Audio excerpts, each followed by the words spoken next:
between me and the people I work with, we're at the center of a lot of things, and we're very closely watched because we know quite a bit, and we are we are active threats to a lot of entities. And again, that's why I was facing 105 years in prison. It wasn't because of my good looks. It wasn't because fucking they just felt 105 was a fun number.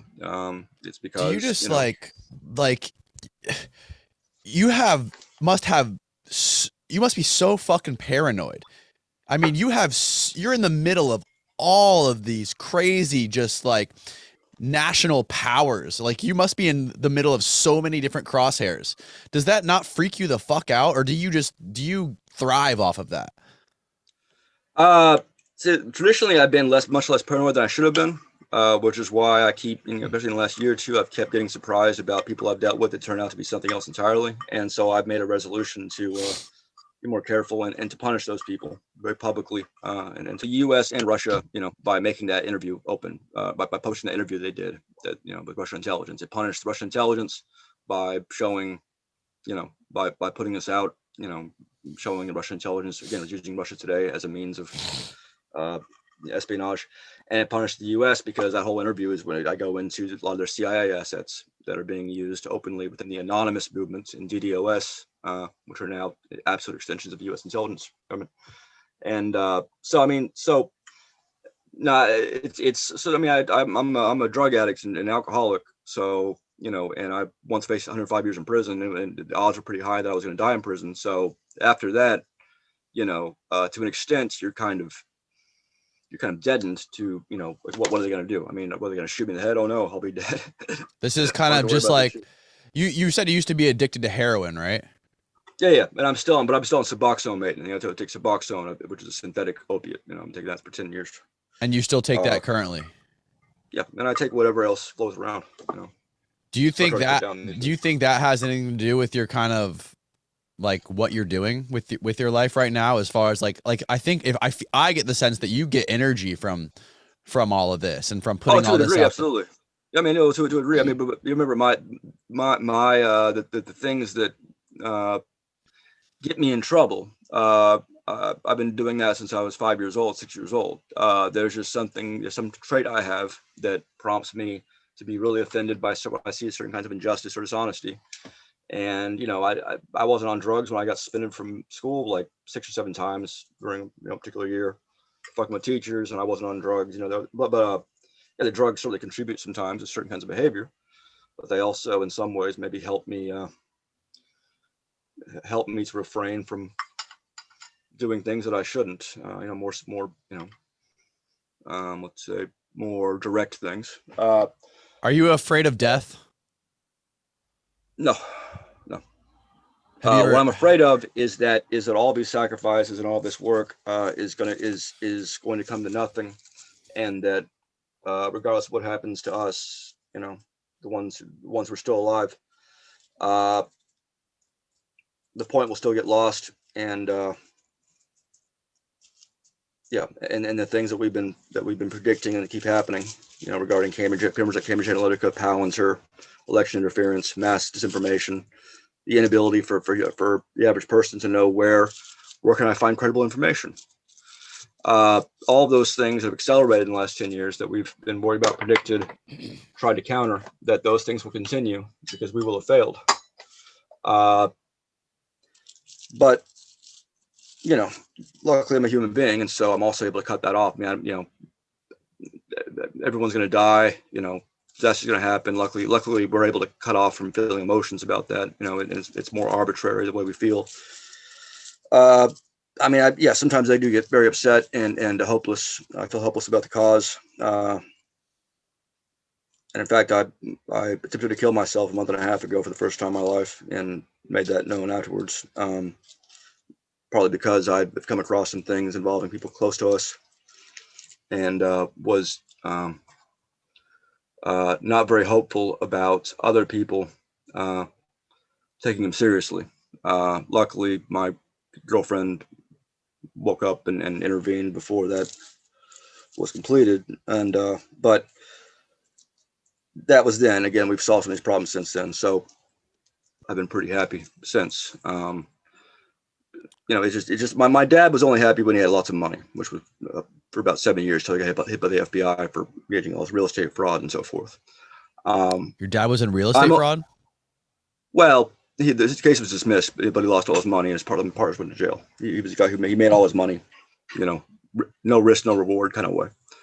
I'm only happy when I believe, when I have reason to believe that I'm going to be victorious over these much more powerful entities, and I'm going to be able to convince people who don't quite see it that way yet that actually they're on my side, not on these other sides, and that ultimately this, whatever shape it takes, will starting next year in January, result in an increased the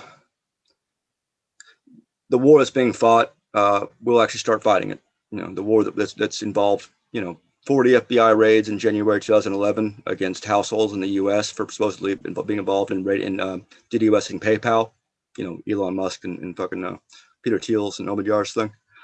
All the heavily armed raids against people in the UK, Spain, France being involved in anonymous. The people who disappeared, people who have died after taking their own lives or whatever. All the stuff that's been done to our families, the prosecutions, the unofficial prosecutions that we're going to be able to, that people will see that there is a duty, necessity, and so it's my hope, my vision, and it's what keeps me going to know that someday in the near future, I can get a lot of people to stop being pussies and start acting like real citizens, vis-a-vis the information that we have documented that needs to be acted upon. And that entails a lot of things. It will involve a couple of years of information warfare, making sure everyone's on the same page. And, it will also entail a lot of these powerful oligarchs and so forth losing more money, losing more influence. There are individuals who work for them going into hiding, or in some cases making deals with me to be debriefed, as sometimes they do. Others who were not aware of what they were doing, voluntarily coming and being briefed, which happens. And then we'll get to a point, over the next 10 years as things get more chaotic, at which it will no longer be shocking to hear me say that, yes, these people who are absolute vast criminals. What do you think Peter Thiel's primary motivations are? And what do you think the near future holds for as far as his ambitions and what he wants to achieve? And can you go into that a little bit? Yeah. Well, I mean, by the way, did you just roll a joint? No, this is a cigarette. I smoke weed out of a vaporizer thing now. Okay. There's a cigarette made up of. I had a chance. I was gonna say that's fucking amazing. I mean, you'd be the first person to ever roll a joint on my podcast. I've done drugs on major national outlets. Hell yeah. The thing is, I'm gonna smoke a cigarette outside the window, which is actually a bigger deal here. Smoking weed in the house is no big deal, but the cigarette, tobacco stuff. Anyway, yeah, all right, come on. Go. Come on. Was that your cat? Right. Oh, that's cute. It's a cat. Anyway, it's just a random cat. No. It's Sylvia's, my girlfriend's. So to some degree, anyone who wants to know what Peter Thiel, what he believes in, and what he plans, they can find out from Thiel himself. Just read his article on the Dark Enlightenment. I would only add, in terms of his motivations, I think his motivations are very similar to a number of historical figures, going way back and right up onto our times. He wants fucking cat. It's really obnoxious. It's always after food and shit, and it goes around anyway, and it's been fed, and it just goes around extorting people. What? So for people who don't know, I think he honestly believes that that the course that he's in a position to establish for humanity is the best way forward. Yeah, and I think that that's true of people throughout. That's true. It's true of Stalin. It was true of Lenin. It was true of Hitler. It was true of Churchill. It was true of Roosevelt. It was true of George Washington. True of Napoleon. True of Julius Caesar. And some of those people I have more sympathy with than others. I just don't think that Peter Thiel is up there with Napoleon or Julius Caesar or Robespierre or Thomas Jefferson or even I just don't. Based on my experiences with him, and based on the fact again that despite all of his power and money, I've been able to give him the runaround several times in coordination with my people. If the idea is that might is right, or that the power, will to power and all these things, well, it's not quite working out for him because I mean it's been 10 years. And the real response from me, aside from all the things that have appeared in the paper about him because of me and all the congressional investigations that have occurred and been shut short because of me, and the other stuff that's occurred because of me, the real response by a number of us and some other organizations and individuals, journalists, different kinds of people, that hasn't even come yet. But we've played a pretty significant part, both publicly and covertly, in disrupting his enterprises and those of other individuals like him, oftentimes from prison. So I don't think he's up to the task. I don't think he's up to the task of leading the world. And I think that's going to be made more clear in January when this hammer starts to drop. You're releasing your book, right? Yeah, my memoirs, which have been, for a product of 10 years of research, not just by me, but by Aaron Schwartz, Michael Hastings, all tons of volunteers, and so forth, will be coming out. It'll be going to every single major outlet in the Western world, as well as a lot of NGOs. All that's going to be championed by people like comedian Frankie Boyle, Alex Winter, on up to fucking, to anarchist radicals here and there, libertarian groups here and there. What's going to be the name? What is the name of it going to be? It's called My Glorious Defeats. My Glorious Defeats. That's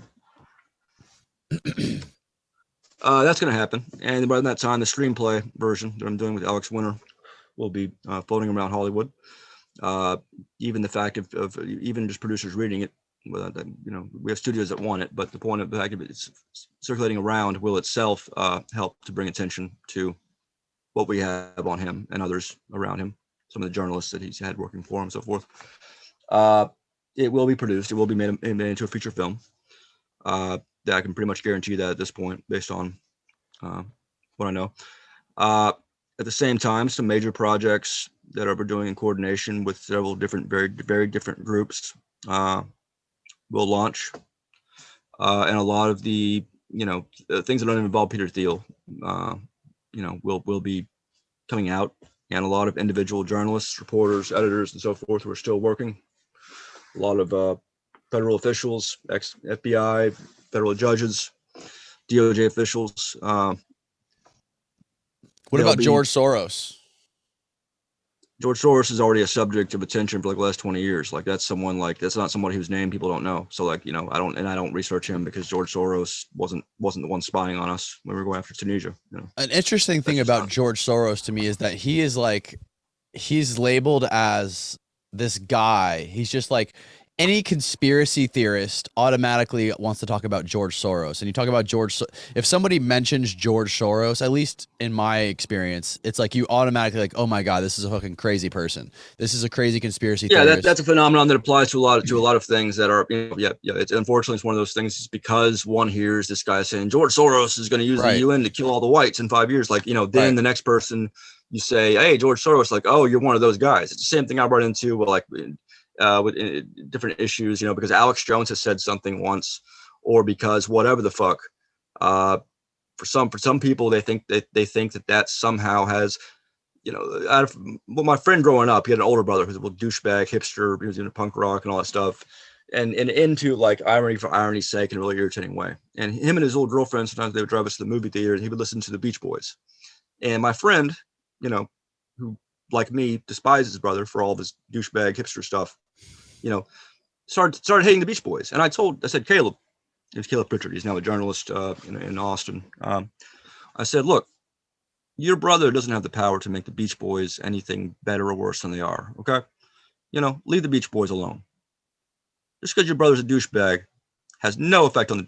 And I also, but I understand there's a principle whereby like a lot of people who like certain bands, let's say Nickelback or whatever, might be douchebags, and you might be able to develop a framework whereby it's more likely that person may be a douchebag. I get that, but unfortunately, in this society, every statement, every fact, every assertion, especially as of the 2016 election, which luckily I was I was in prison for, safely away from that whole fucking thing. Especially since then, everything is seen in context of how it might be used by the opposition. And so I come out of prison and I'm saying, yeah, like Russian intelligence, of course they were involved in this shit. That's what they do. They're very good at it. But also there were other things involved in this election that have nothing to do with the Russian intelligence, like Cambridge Analytica. By the time I already said Russian intelligence, now I've got people who are, invested in the idea that Russia had nothing to do with the election, and they're like, "Oh yeah, you're pro CIA." It's like, yeah, I just got a fucking prison. I'm pro CIA. Good job. Yeah. And if I say, yeah, Hillary Clinton was involved in obstruction of justice shit, where she destroyed her own stuff. My mom was charged with obstruction of justice for much less. And so, yeah, of course, she got a fucking pass from the FBI, from elements of the FBI. And of course, that's going to piss out in the neighborhood. It's like, oh, look, you like Trump. It's like, no, well, at that point, he's president, so I couldn't say what I want to say, but it just everything is about something else. And this Amber Heard Johnny Depp trial, which me and my girlfriend and a few other friends like watched very closely because there's some issues there. It's actually very interesting. There's some issues there that are very relevant to me in particular. Right. And so we actually watched the trial. We know what happened in the trial. We know what was presented. We know, blah, blah. And, and then after, when the verdict comes, now there's people, now there's all these tons of people who believe that they're feminists and believe that they're advocates for survivors of domestic abuse, who are saying this is a greatest setback for domestic abuse survivors in history. Well, fucking Johnny Depp's finger was cut off by Amber Heard, according to everyone except for her. Johnny Depp, Heard is on tape, like saying, Vince, like, I punched you, yeah, punch you, I just hit you, you baby, blah blah, and like, you fucking pussy, over and over man. Again. Yeah, exactly. It just the evidence was clear. I mean, if we believe women, then we can believe Amber Heard when she said she punched the fuck out of Johnny Depp over and over again, and there's no evidence to the contrary. So it's one of those things where I already know if I go and say, hey, fucking, this was actually a victory for domestic abuse people, violence, or anyone who's had to deal with a borderline personality disorder person. And it's also useful because here's someone on the stand who clearly has these disorders that sometimes help people become powerful because they lack all ethics. They can lie. They're willing to lie in ways that other people, would not believe that one would lie about. It's hard to believe a certain kind of monstrosity. These are people who are in high places, and very rarely do they end up getting cross-examined in public where everyone can see, where they're forced to address their lies, and everyone can see what kind of person exists out there. Right. Amber Heard doesn't matter, but there are other people who matter a lot who probably had those same conditions, Anyway, so it's an important trial for that case, but for those reasons. But of course, a lot of people who have seen none of it, who admitted to seeing none of it, have decided that they know all about it, and this is just a metaphor for journalism and for. It's a weird thing in the media too, man. It's a really weird thing in the media because you can almost. It's a thing that I feel like I'm optimistic about. A lot of people are becoming more aware of, especially when it comes to like the big corporate media websites in particular. Like, for example, like when I noted when the verdict came out yesterday, it was you can already predetermine which websites, which media entities are going to have what position on what thing. Like Vice, for the most part, yes. Vice, they were just like shitting on Johnny Depp, saying, Amber Heard, he said that he wanted to fucking kill her and fuck her corpse, and he won. Can you believe this fucking asshole won the trial? And then you see the other media outlets, taking the complete opposite position. It's just like there's no logic or critical thinking involved in any of this stuff.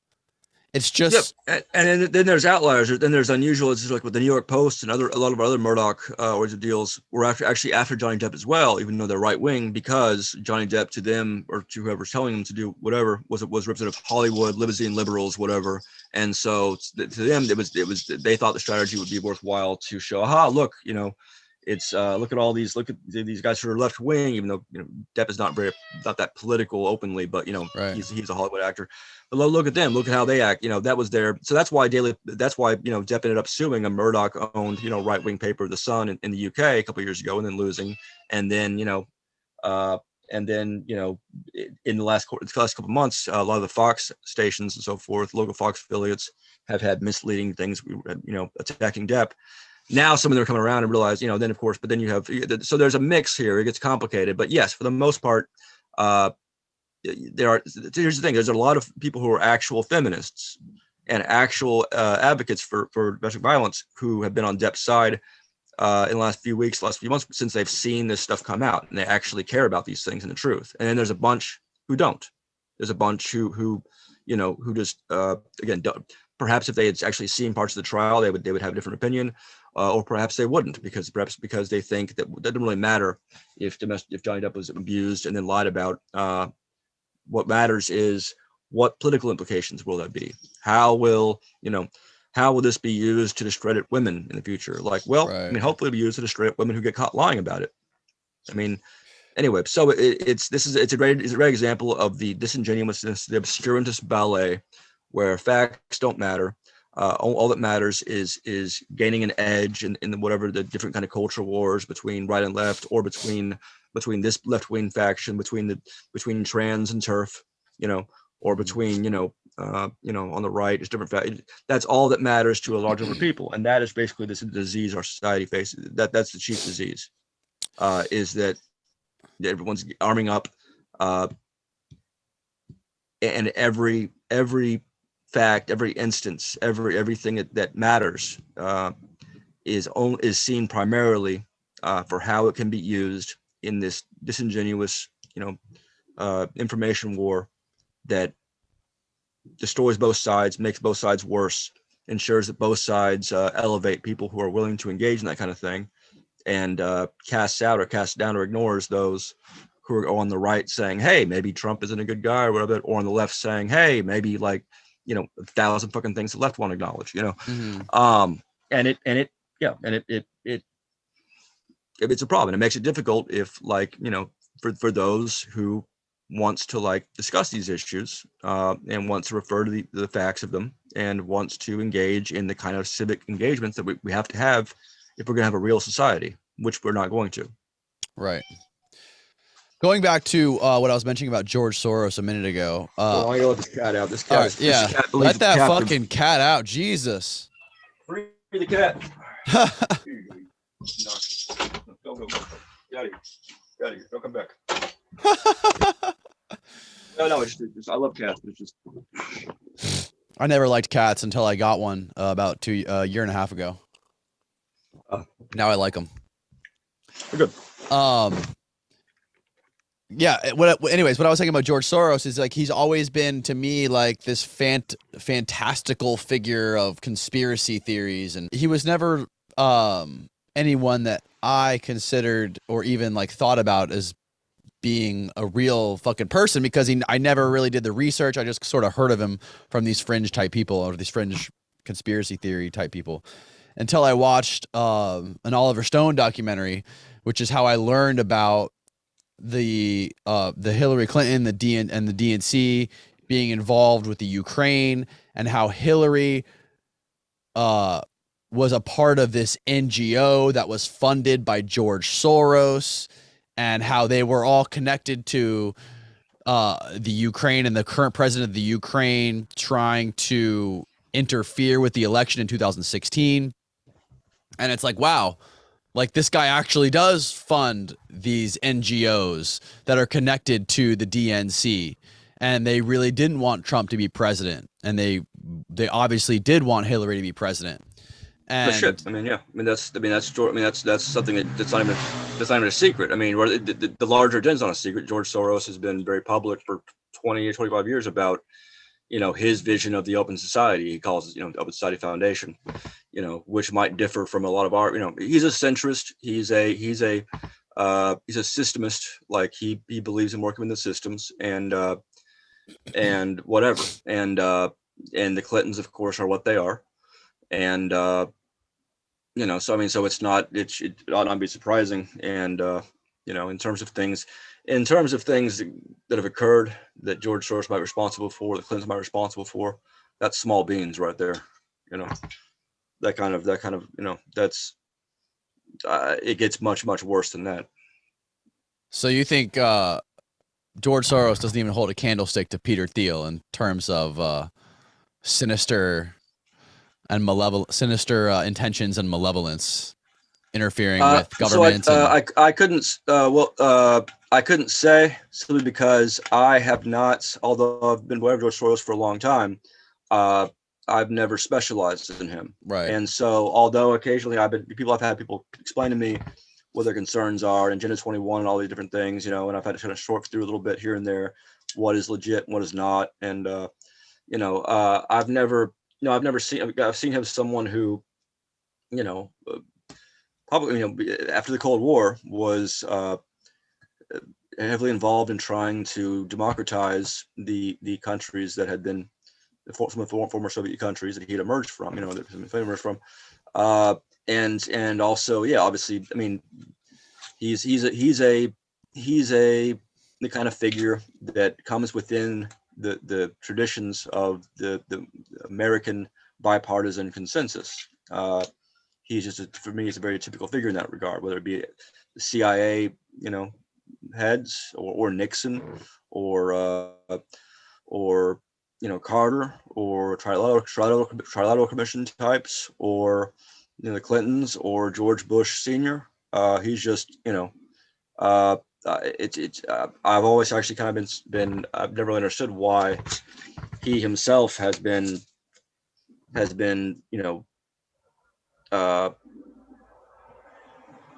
obviously, I mean, he's a major funder of the DNC and that kind of thing. But it's just, he just doesn't strike me as that much different from, the Rockefellers or whatever. I just don't, I've just never seen the urgency, the exceptions. I mean, he's like the Koch brothers, who I'm also not that interested in. Because the Koch brothers are pretty straightforward. And again, also because the Koch brothers are well known and George Soros is well known. Whereas Peter Thiel and Palantir and the events he's been involved in, because Peter Thiel's companies specialize in information and disinformation, they have been able to do a better job of ensuring that, number one, a lot of the right, like libertarians, think that he's libertarian, which he's not. And number two, that a lot of the left have never heard of him. And that number three, both the Republicans and Democrats, as they did back in 2011, will protect him. In 2015, as came out in the Podesta emails, this is something that's never been reported in any outlet that I happened to come across when I got around looking through them when I got out of prison. We learned that, number one, we know that the Trump campaign approached Palantir to assist with them in the election, and we know that they did because Peter Thiel wanted them to. What's not been reported is that the Clinton campaign also approached Palantir for help in the election. Both parties know how powerful Palantir is. What Podesta did not realize is that although Alexander Karp, who's the CEO of Palantir for a while, although he is a centrist Democrat kind of thing, or center left, or a little bit whatever, Peter Thiel is not.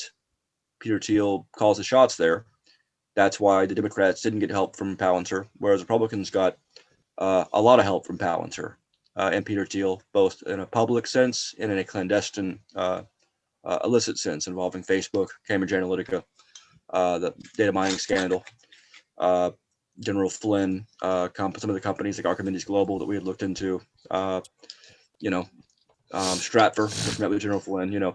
It's also one of the reasons why Mueller, and Democrats and so forth, when they went and investigated the election and all that. And remember that Mueller Commission was not just to investigate the Russian activity; it was to investigate all activity, all illicit activity interfering with the 2016 election.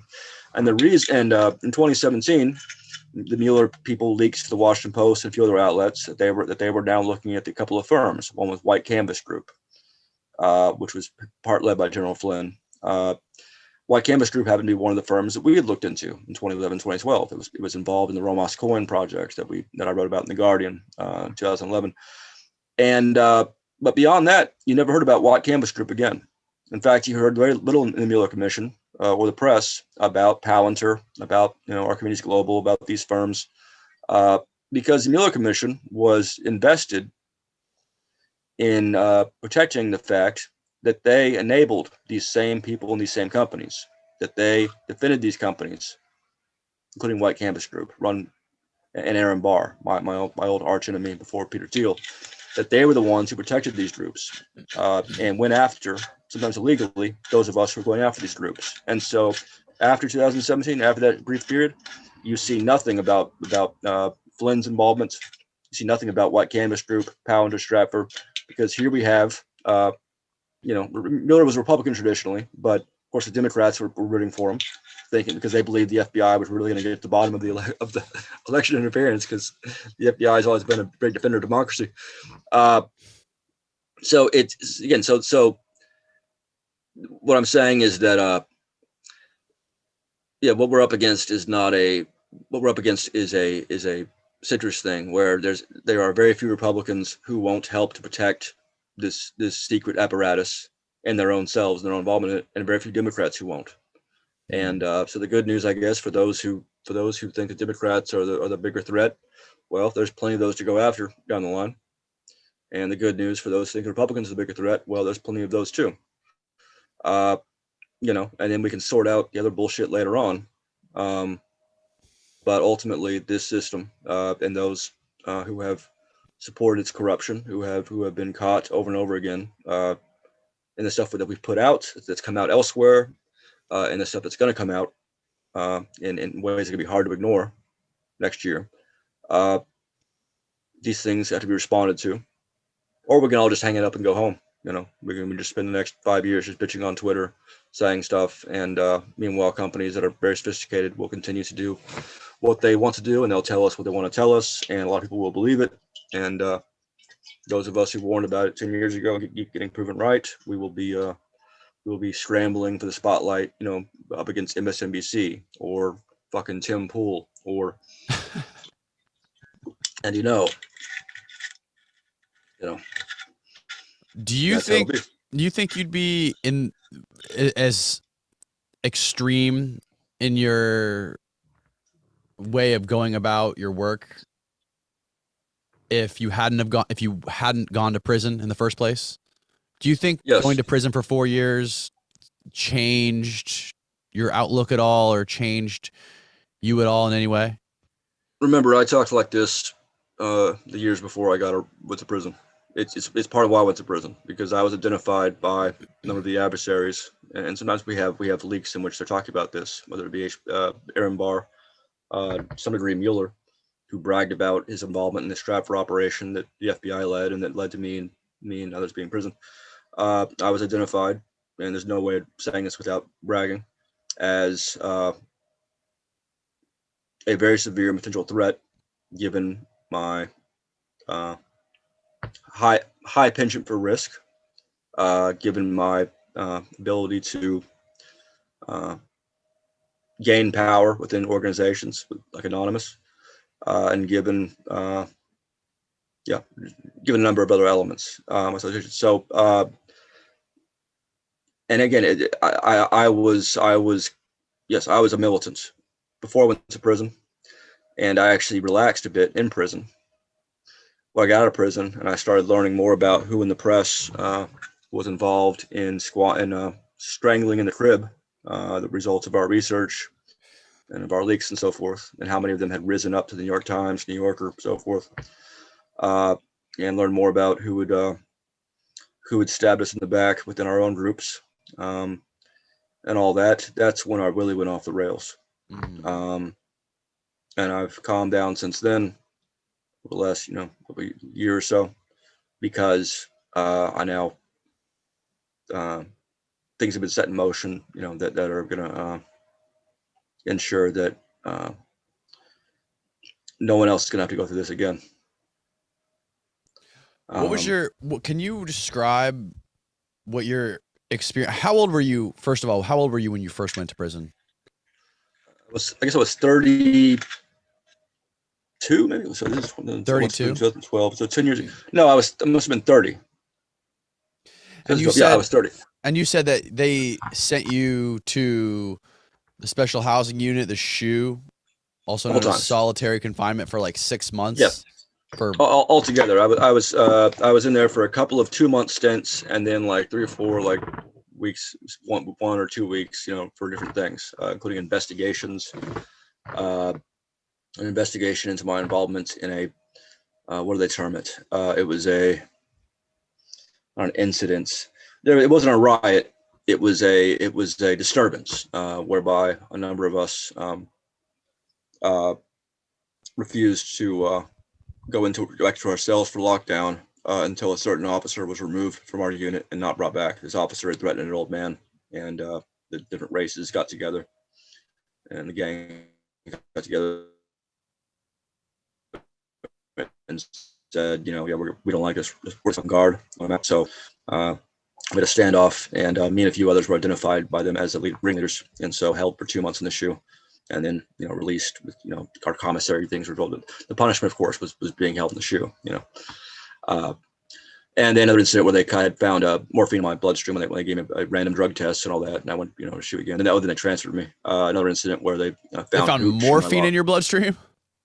Yeah, Was this is a prison, dude. Smuggled in? In this case, this was, morphine. So there's a medical unit. Okay. The place I was at was a low security prison in Fort Worth.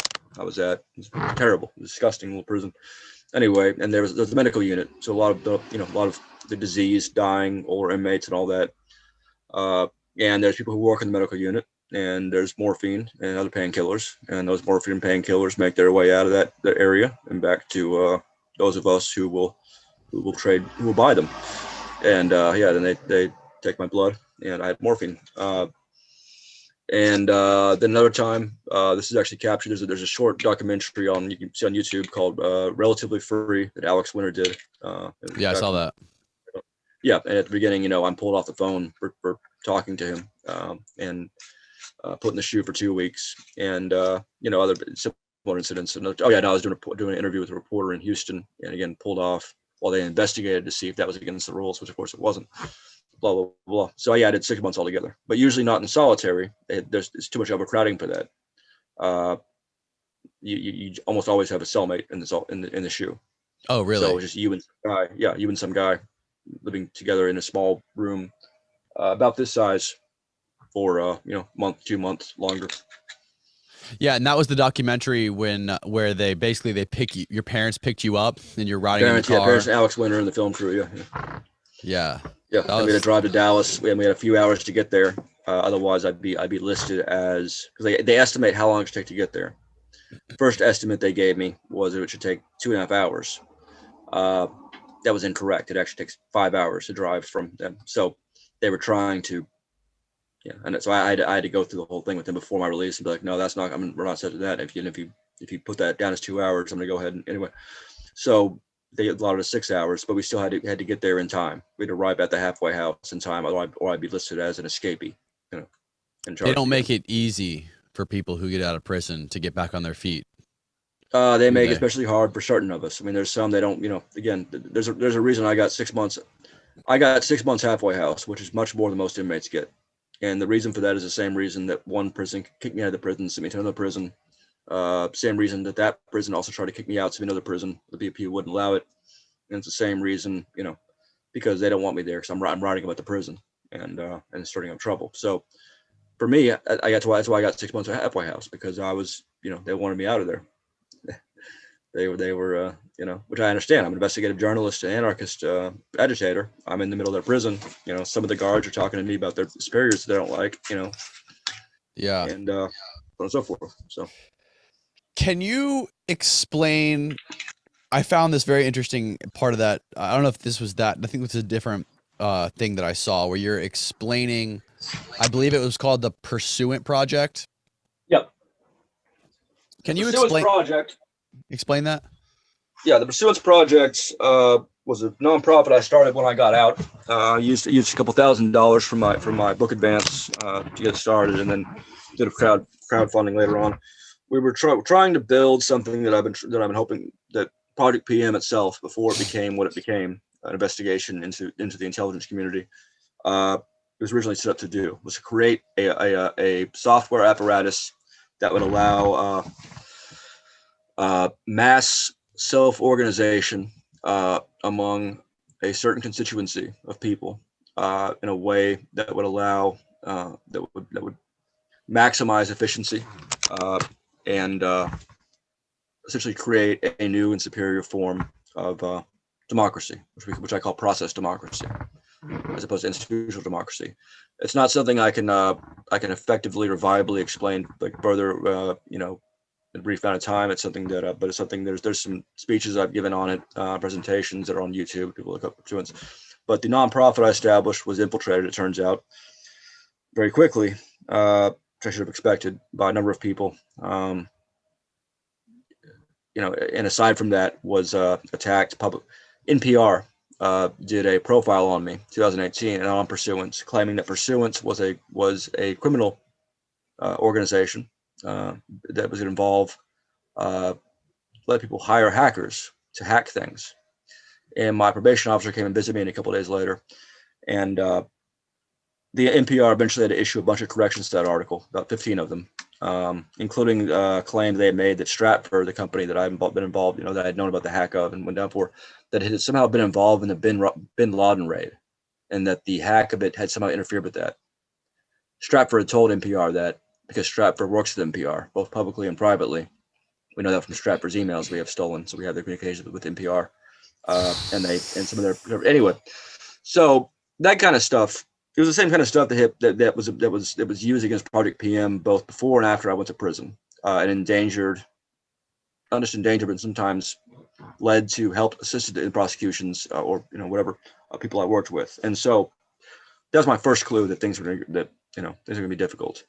Also, I had a lot of personal problems. My CPTSD was kicking in. I was in a relationship with someone who had borderline personality disorder. Not as bad as fucking Amber Heard, but anyway, a lot of shit happened. And the DOJ was also prevented me from being paid by my publisher for the first 7 months because they claimed they had to figure out how much I owed restitution to Stratford. A lot of shit was going down. Then also I did articles on the Botham Jean shooting by Amber Geiger, a white police officer in Dallas. And a month later, I started getting, there's a bomb threat made to the magazine that I wrote for. Again, if people look up Barrett Brown bomb threat, they can see a little bit about that. I had to investigate this bomb threat itself because the Dallas press, including my own editor, at the instructions of the Dallas police, kept it quiet. And then the same person who made the bomb threat under his own name on Facebook continued to send, as I mentioned, threats over and over again to my then girlfriend, and even threatened to assassinate Beto O'Rourke, the Senate candidate, governor, what the fuck. Unlike me, when I said I was shooting FBI agents who came to my house, this person who the Secret Service would have come after because Beto O'Rourke was a presidential candidate at that point, never got arrested. In fact, the police claimed they arrested him and charged him. They claimed that to my city councilman, Philip Kingston, who forwarded me the email, and then were caught in other audio recordings admitting otherwise. And eventually, if anyone, anyway, there's a bunch of recordings I made. I eventually caught up with all these police officers and police officials, the head of the police department in Dallas and all that, the head of the police association in Dallas, and recorded them and again, got them to talk to me. They violated there's a rule that you shouldn't never talk to cops. And there's another rule that cops shouldn't talk to like metacops, which is kind of what I am. And they did anyway. And so now, as you'll see in my book when it comes out, or if you want the manuscript, we got a lot of them dead to rights on this. Anyway, so yeah, Pursuance didn't do well. Again, I was not a very good leader of an actual nonprofit. We were under a lot of pressure from, and one of the people, at least one of the people who was brought on without my knowledge, was the same person who had written an article about me after my arrest, claiming that I was a hacker and that I was probably an FBI cooperator. This person was brought on to work at Pursuance, which was a media reform organization. Later on, we found out more about this person who goes by Rain Coaster on Twitter. It's Lorraine, whatever. She had also done a lot of other things for the Daily Dot, other vastly inappropriate and probably illegal stuff in the course of her reporting for that outlet, and also cooperated, and also was a good friend with some of the FBI cooperators who went up against me and against the now dead Kevin Gallagher. That's one of the people who infiltrated the group. Then there's Susie Dawson, who we don't know what her deal is, but she's someone that even Assange considers crazy, as was leaked in some of his messages, and who, but anyway, so a lot of stuff happened, and again, and the guy we hired to build the software, to be the lead developer, I didn't want to fire him at first because I'm just kind of a softy, bizarrely enough, but like our several my core nonprofit associates, Annalise Burkhardt and Claire Peters, readily insisted that he be gotten rid of, and a lot of our volunteer coders insisted that this guy be got rid of. His name is Steve Phillips, and so we got rid of him. We paid him a little bit extra money, and then he went about engaging in some behavior, some activity that to undermine the group, and it was one thing after. There's just tons of things that happened. So, and then an article came out in Der Spiegel, German outlet, which has written 7 articles about me, some of which contradict each other. My favorite one is the one in 2014 that says that Barrett Brown might not have to go to jail after all, when of course I'd already been in jail for 2 years. It just, again, people are incompetent. In very beginning of 2020, I think, Der Spiegel put out an article claiming Barrett Brown used to be something. Now he spreads conspiracy theories and harasses women. And they never pointed out which women I harassed. I asked the author. I got in touch with her and said, "Hey, can you tell me more about my conspiracy theories, what they are, and who I harassed?" And as far as we can tell, they're referring to Claire Lamont, the head of Quillette. Quillette is a outlet that is funded by Peter Thiel, and Claire Lamont had publicly claimed that I was harassing another Peter Thiel associate when I posted on Twitter. There's an article about this as well. Because just look up Barrett Brown, Claire Lamont, or Barrett Brown Quillette, or Barrett Brown, Twitter ban. Claimed that I was harassing a woman that worked for Peter Thiel when I posted on Twitter saying, "Does anyone have any information on this person's name?" And Der Spiegel and Der Spiegel changed the sub headline, didn't issue any correction, didn't acknowledge they changed it, but never came close to issuing an apology or correction, or again even identifying what woman it was that I harassed supposedly. At that point, I wrote an article for Counterpunch, which is an outlet that I'm very close to, just saying, "Hey, I'm done pursuing. I'm closing Pursuance down for now until I can better protect it. Between this, if I'm not going to have my people and myself go down the same road where any fucking reporter feels comfortable working with, my powerful enemies to write libel about me, or to claim, like NPR did, that all of our volunteers and people who had signed up, 2,000 people had signed up for Pursuance, that they were hackers or involved in criminal activity. I'm not going to do that. I'm going to close it down, and I will we'll get back to this effort to create this structure, this framework for mass, for civic collaboration, for crowdsourced journalism, all these things. When I feel that I'm able to defend it as viciously as possible from those who keep getting away with making it easier for the police to come after us. And so close it down at that point. Wow. It's funny. I recently did a interview with a guy who was involved in a lawsuit with Hulk Hogan regarding his sex tape, and he was talking about how Peter Thiel. Yeah. I know about this. Yeah, so I had him on my podcast like 3 weeks ago or whatever, and he was talking about how Peter Thiel funded Hogan to take down Gawker and basically dissolve Gawker. Do you know why And that's good.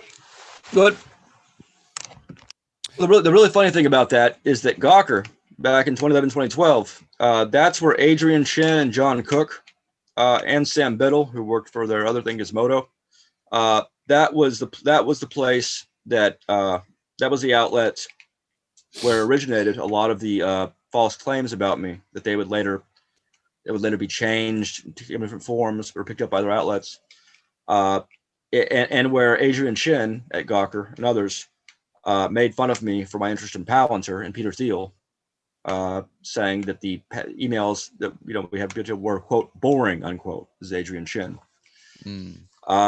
So I found out from prison that Peter Thiel, the person that they had not worried about, had successfully managed to close down their whole fucking operation. Well, I heard that it was because he had like a grudge against them because they posted no, they did. They had outed him. Yeah, no, it's right. Again, they had outed him, and blah blah. But what I'm saying is that they didn't consider Peter Thiel to be a threat to media, free speech. Right. Well, in fact, I mean, some of them did, maybe they may have, but some of them were almost certainly working with the FBI at this point. Adrian Chin's one of them. Right.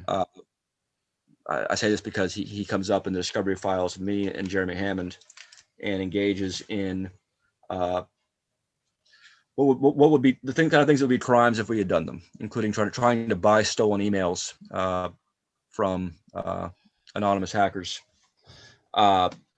which is well beyond what I was prosecuted for. Anyway, there's a lot more to that too, the Adrian Chin thing. Anyone who looks at my Twitter at ProjPM, PROJPM, they'll notice that a few hours ago I just welcomed Adrian Chin back to Twitter. He had been away for 2 years, and just reminded him of some certain things, and some screenshots I have. Anyway, the funny thing is that the end they had done, because these attacks on me that started at Gawker, because they spread around to the New York Times, the Atlantic, all these other outlets, it helped not only to discredit me and to make it easier for the FBI to come in and to be, for my case, to be ignored and or seen as initially as less than what it was. And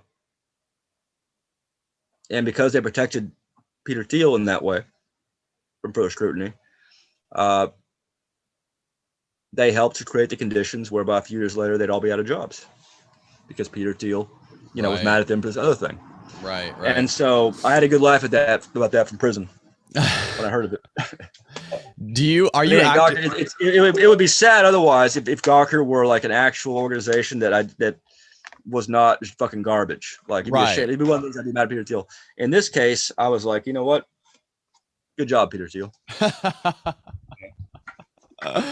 Are you actively trying to avoid being banned from Twitter, or are you just not giving a fuck in your daily interactions on there? No, I am trying not to, because when the book comes out, I want to be able to best positions to help market it and so forth, make sure it's read, make sure the contents are seen, make sure it's discussed, make sure that the journalists and other media professionals who make up the chief villains of the book, even beyond Peter Thiel, make sure that they had the least chance of being able to escape scrutiny or hide from this shit, as they've been doing for years. And so I want to keep that Twitter account. Yes. Is there any chance when your book comes out you would come to the U.S. to help promote it?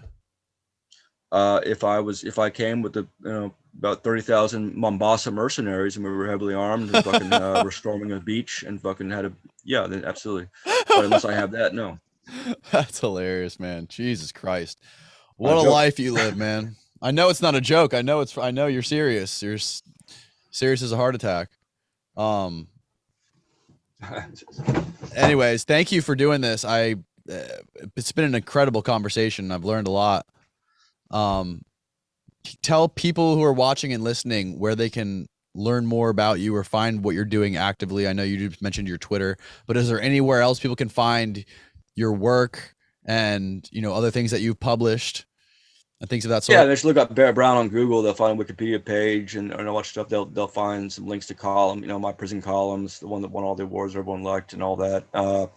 At PROJPM, that's my Twitter account, and if you scroll down through that, you'll find lots of you'll get more of a sense of why I'm an active target of not just governments, but a lot of other things. Hopefully,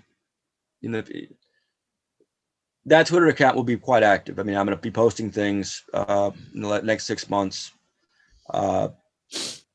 If you look at the pins tweet there about the book release and what else is going to accompany that, you'll get a sense that one of my intentions is to engage in a degree of psychological warfare against some people that are in the book, by reminding them that they're in the book. The book's coming out. The book will be sent to people in a position to act on these things.